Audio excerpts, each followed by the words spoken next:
Iran ने आबनाए Hormuz में अमरीकी मुदाखलत पर जंग खित्ते से बाहर तक फैलने की वार्निंग दे दी।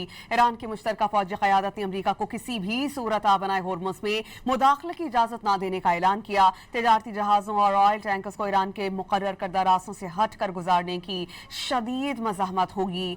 हालिया दिनों में इक़दामात से साबित हो चुका है कि ईरानी एक्शन बहुत सख्त होगा।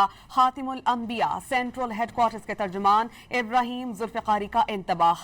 अमरीका की मदद करने वालों को भी बता दिया कि दुश्मन की किसी भी तरह मदद ईरान की कौमी खुदमुख्तारी के खिलाफ जंग तस्वुर की जाएगी। जंग का दायरा वसी होने का जिम्मेदार अमरीका और उसके इत्तेहादी होंगे।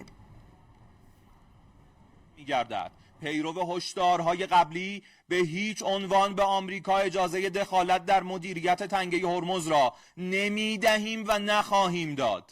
نیروهای مسلح جمهوری اسلامی ایران با هر گونه اختلال و ناامنی برای عبور و مرور کشتی‌های تجاری و نفتکش توسط ارتش متجاوز